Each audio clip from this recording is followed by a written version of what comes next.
for Roman gold. In the 7th century, at the time of the Muslim domination of Egypt, it was rebuilt by order of the Caliph Omar. The canal remained in use for another century, but then the desert reclaimed it.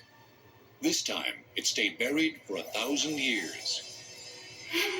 Trade now moved exclusively overland, via caravan.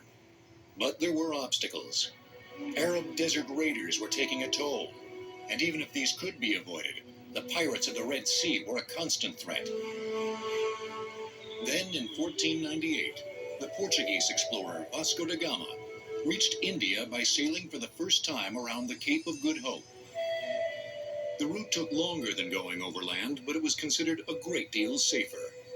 Even with that particular change, a lot of trade continues to go through land. And in a sense, there was always this dream of being able to finally connect the Red Sea to the Mediterranean, and thus in the process reduce the length of the trip. By the end of the 15th century, the Egyptian link in the chain of trade was broken. Trade with the East was dominated for the next 4 centuries by the British, Dutch, and Portuguese merchant ships who sailed around the southern tip of Africa, a journey that took 4 months.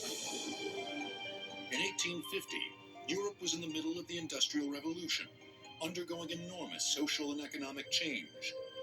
The old aristocracy was losing its hold, and wealth was pouring into the hands of the new middle class.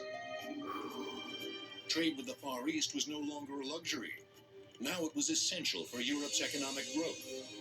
The factories of England and the continent needed copra, jute, ore, and cotton. In 1845, the first railway line in Egypt was completed.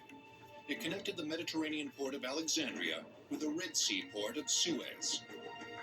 This service was a boon to passengers, but it did little to silence the demand for cargo space. It's a limit how much a railway line can carry in terms of passengers and shipping, whereas through a canal you can have any number of ships going through. At this same time, a maritime revolution was taking place. Steamships with screw propellers and iron hulls were replacing the old wooden sailing ships. Now there were ships capable of carrying enormous loads of goods from the east.